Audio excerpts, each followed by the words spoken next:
그래서 이제 약간의 시트릭스만이 좀 가지고 음. 있는 내용을 좀 말씀드리면, 지금 이 보시면은 웹페이지인데 동영상도 있고 그림도 있고 텍스트도 있잖아요. 네네. 그래서 이거를 좀 고객분들 쉽게 이해를 어떻게 하실까라고 생각했는데, 원격의 화면을 보낸다라고 하면은 카메라 하나 갖고 쫙 화면을 찍어서 보낼 수도 있어요. 근데 보면은 핸드폰을 봐도 핸드폰이 각각의 용도가 다르잖아요. 근거리용, 뭐 네네. 아웃포커싱용. 그래서 시트릭스는 각각 화면을 보내주는 모듈이 다 달라요. 그래서 동영상을 보내주는 모듈, 이미지를 보내주는 모듈, 텍스트를 보내주는 모듈, 뭐 네. 관리를 위한 모듈이 있어서, 동영상은 이제 H264 그래가지고 네네. 동영상을 보내고요.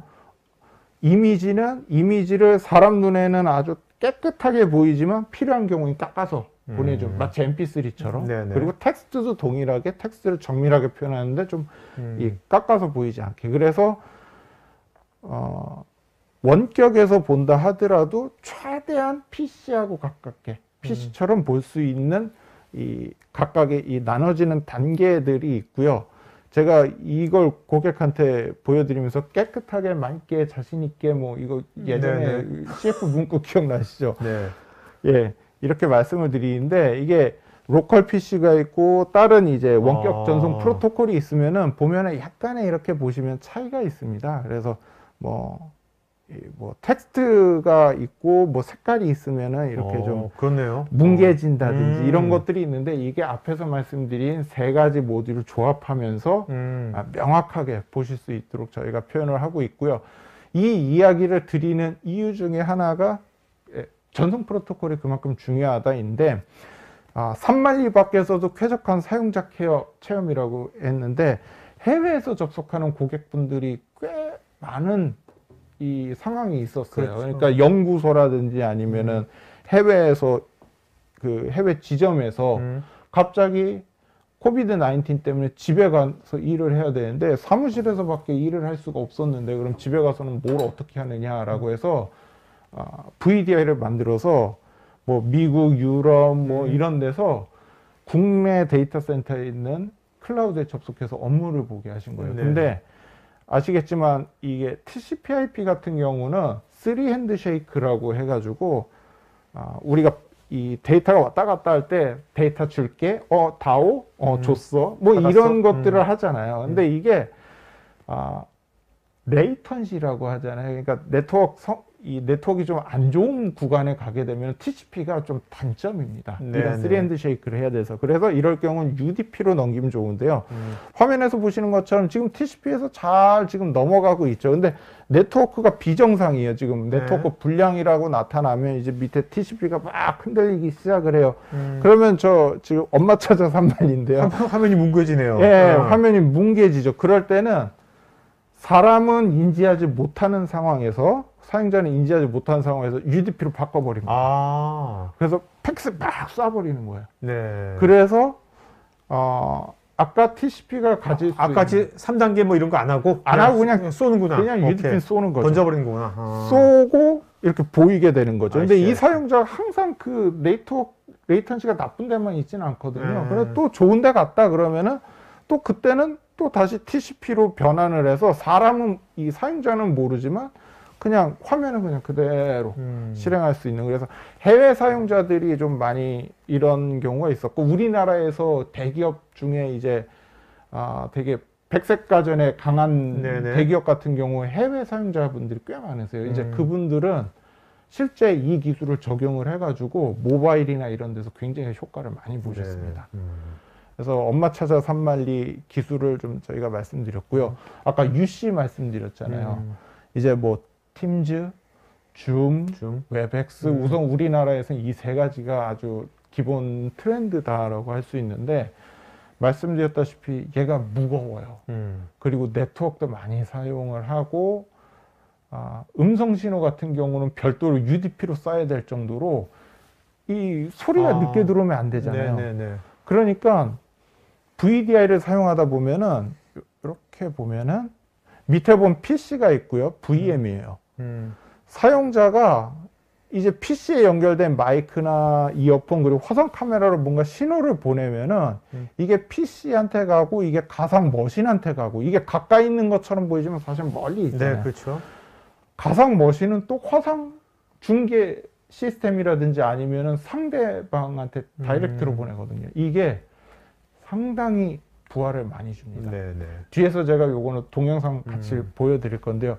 이걸 좀 최소화하기 위해서 단계가 벌써 복잡하네. 네. CTX는 어떻게 하냐면요. 이렇게 PC에서 뭔가 데이터를 입력해요. 근데 이게 인증이라든지 아니면은 뭐 인스턴스 메시지다. 그러면 이거는 그렇게 크지 않으니까 이건 VM으로 던져버려요. 네. 그럼 VM이 이제 화상 시스템이랑 통신을 하고 만약에 데이터가 큰 비디오나 사운드가 들어온다. 그러면 얘는 PC에서 그냥 상대방한테 다이렉트로 던져버려요. 아, 네. 그래서 어떻게 보면 CPU라든지 네트워크를 오버레이, 그러니까 이거를 PC한테 대신하게 하는 거죠. 그래서 성능을 굉장히 많이 끌어올리고, 사실 뒤에 보시면 아시겠지만 거의 가상 머신에서는 성능에 영향이 없다라고 네, 네. 보실 수 있습니다. 요거에 대해서는 뒤에서 설명드리고, 이제 지금 처음에 제가 이거를 고객사에 작년 초 뭐 중반까지 할 때만 해도 한 6개 정도 됐었는데, 이게 저희가 누구라도 이걸 가지고 개발할 수 있도록 옵티마이제이션 팩이라고 하는데 이걸 SDK를 오픈을 해놨어요. 그랬더니 제가 이거 세미나 준비하느라 이걸 검색을 했더니 10몇 가지가 더 늘어났더라고요. 네. 그러니까 아마 기존에 쓰던 고객분들이 UC 회사에 연락을 해서 CTX VDI를 위한 옵티마이제이션 팩을 만들어 달라 해서 네. 이러한 기능들이 들어가지 않았나 싶습니다. 이거는 정말로 아, 여기나 줌이라든지 뭐 팀스는 그때 있었던 것 같고 작년에도 뭐 줌도 다 있는 건가 보죠. 예, 그렇죠? 웹엑스도 있고 뭐 네. 다 있고, 제가 알기에는 해외에서 나온 상당수는 거의 다 커버한다고 보시면 됩니다. 그리고 이제 제가 몇 가지 덕후 성향이 있는데 우주 덕후기도 합니다. 그래서 네, 이제 이 별자리나 이런 거 보는 거 굉장히 좋아하거든요. 근데 지구 내에서는 별자리를 본다는 게 사실 쉽지가 않아요. 근데 이 별자리를 관측하고 우주를 관측하는데 아주 지대한 공헌을 한 게 바로 저 허블 망원경입니다. 네, 네. 왜냐면은 이 지구 안에서는 지구 밖을 보려면 대기 때문에 잘 그렇죠. 안 보이거든요. 근데 밖에 나가서 아예 다이렉트로 찍어버리니까 얘는 이 망원경을 밖에 우주 밖에 나가 있는 거죠. 네, 예, 네. 인공위성처럼 돌아다니면서 네, 딱 찍는 네, 거죠. 네. 그러다 보니까 이런 우주의 이 장엄한 환경도 볼 수가 있는데 VDI도 똑같습니다. 이 보시면은 지금 오른쪽에 보시면 산의 네트워크가 있죠. 이 안에서는 사실 네트워크가 어떻게 됐는지 뭐 이런 것들을 다 보실 수가 있어요. 얘 사용률이 어떤지. 근데 사외, 그러니까 뭐 저희 사무실에 있다 갑자기 제가 부산 가서 갑자기 VDI에 접속을 해요. 그러면은 잘 안 될 때가 있잖아요. 그럼 콜센터에 전화를 해서 이게 왜 안 되나요 하면은 이게 왜 안 되는지 알기가 사실 쉽지 않습니다. 거의 네, 대부분 네트워크 이슈라든지 이런 걸 수 있는데, 이게 운영 관리자 입장에서 이거를 네트워크 문제입니다. 아니면 뭘 너무 많이 사용하셔서 그래요. 이런 얘기를 해줘야 되거든요. 근데 마치 허블 망원경처럼 VDI가 가지고 있는 기능에 CTX가 ADC 장비가 있거든요. 이거를 결합을 하게 되면은 이 중간에 있는 이 ADC 장비가 사외에 나가는 패킷들을 이렇게 다 모니터링해서 분석을 해줍니다. 네. 하나하나 조금 간단하게 보면은 아까 왜 채널이 있다고 말씀드렸잖아요. 지금 이 친구는 그냥 화면만 보는 걸로 13메가 정도 쓰고요. 아마 동영상을 세게 돌리나 봐요. 네네.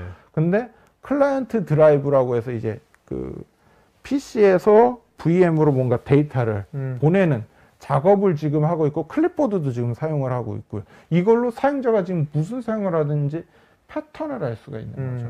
그런 데다가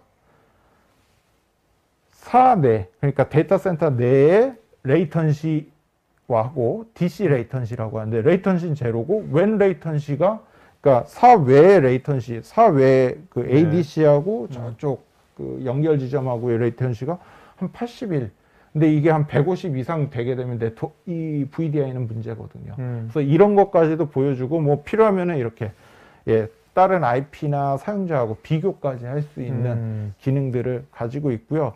그리고 이번에 또 고객들의 요청 중에 사내 컴퓨터들은 보안 소프트웨어나 이런 게 깔려 있으니까 VDI 접속한 다음에 VDI에 있는 파일을 사내 컴퓨터에 그냥 넣어도 된단 말이죠. 왔다 갔다 할 수도 있는 거죠. 근데 사외에서는 하면 안 되거든요. 그러면은 사내에서 접속했었을 때, 이 보안 정책이랑 네. 사외에서 접속했을 때 보안 정책을 좀 다르게 해주세요. 네. 예를 들면, 사진 오른쪽에 보이는 로컬 PC에서는 요게 데이터가 왔다 갔다 할 수 있는데, 지금 정책이 동일하다 보니까 사회에서 집에 있는 PC로 이렇게 데이터를 내려갈 수 있거든요. 네, 이걸 바꿔주세요라고 네. 하는데, 그럴 때는 그거에 관련된 채널이 있어요. 뭐 너무 채널까지 생각하실 건 없는데, 그거 관련된 정책을 오케이. 이 정책에서 오프해버립니다. 오프해버리면 그냥 끊겨버려요. 사용을 못하고 사내와 사외마다 보안 정책을 별도로 가져갈 수 있다라고 할 수 있고, 이 고객사에서 굉장히 좀 이슈가 됐어서 꼭 고객분들한테 이 이야기는 하고 좀 네. 넘어갑니다. 그리고 워터마킹이라고 해서 워터마킹 솔루션은 별도로 살 수도 있지만 CTX는 기본적으로 VDI 송출할 때 워터마킹이 이렇게 씌워서 보낼 수 있습니다. 네, 네. 그래서 이 워터마킹이 제일 문제가 뭐냐면은 아무리 화면 캡처 방지 솔루션이나 이런 거에도 뒤에서 사진 한 방 찍으면 끝이거든요. 그래서 그걸 막기 위해서 제일 유효한 게 바로 이 워터마킹이거든요. 그래서 워터마킹을 통해서 외부에서 접속했었을 때도 이런 화면 유출이 되지 않도록 해주세요. 라는 거라든지, 아니면은 이제 사용자 디바이스에서 키보드 로깅이라든지, 아니면은 스크린 캡처라든지 이런 것들이 있거든요. 이제 이런 것들을 또 막을 수 있는 게 시트릭스는 앱 프로텍션이라는 기능을 또 가지고 있습니다. 그래서 제가 영상을 좀 간단히 보여드리면요. 위에는 지금 보안이 적용이 안 된 VDI입니다. 그리고 밑에는 그 앱 프로텍션이 적용됐고요.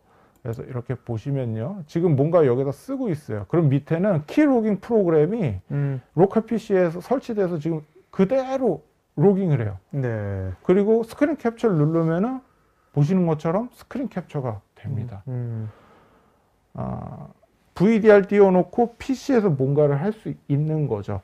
국내 같은 경우는 사실 고객사가 진짜 이 스마트하게 마치 은행 사이트에 들어가듯이 자사의 VDI의 사이트에 들어가면 알아서 뭐 그 키로깅이라든지 아니면 스크린 방지 관련된 소프트웨어를 알아서 설치를 하고 저희 CTX 관련된 에이전트도 설치를 해서 동시에 실행을 하게 하거든요. 근데 해외 같은 경우는 좀 이게 약해요. 이런 것들을 잘 안 하는데 아예 그냥 이런 기능을 VDI에서 적용하게 했고요. 그래서 지금 보면 앱 프로텍션이 이제 적용된 것들을 보면은 여기다 뭔가를 이제 씁니다. 쓰면 이제 보면 알아볼 수 없는 문자로 입력이 되죠. 예, 알아볼 수 없는 문자로 입력이 되고, 화면 캡처를 하려고 뉴 이렇게 딱 눌렀는데 아예 블랭크 처리가 되어버립니다. 그래서 화면 캡처 방지도 같이 할 수 있는 지금 환경이고요. 이거는 지금 한 2년 전 나왔고, 지금은 저희 기본 에이전트가 있어요. 그 워크스페이스 앱이라고 하는데 그걸 사용하는 경우에 막을 수 있고, 보통 일반 국내 같은 경우 웹에서 로그인 하거든요. 그거는 현재는 지금 막지는 않고 있고요. 예, 추후에 요거는 이제 막을 기능으로 저희가 이 로드맵에 올라가 있는 상태입니다. 그래서 이런 식으로 좀 보안을 고객들이 좀 했었고, 아까 클라우드라는 이야기 했는데 고객사마다 쓰는 클라우드가 다 달라요. 어떤 분들은 AWS, 어떤 분들은 애저, 아니 국내 KT를 쓰시는 곳도 있고 MVP 쪽 쓰시는 분들도 있고, 다 지원해야 됩니다. 그래서 CTX 같은 경우는 이제 퍼블릭 클라우드로 나와 있는 모든 이 클라우드에서 VDI를 올려서 실제 호스팅이 할 수 있도록 저희가 됐고요. 그 이유 중에 하나가 태생 자체가 오픈 아키텍처입니다. 저희가. 그러니까 하이퍼바이저가 젠만이 아니고 뭐 V사 거든 M사 거든 K사든 다 이 올라가서 할 수 있다 보니까 이러한 것들이 좀 가능하지 않나라고 생각을 하고요. 그래서 사실 생각지도 않게 많은 고객분들이 특히 국내는 이제 다스 사업이라고 있거든요.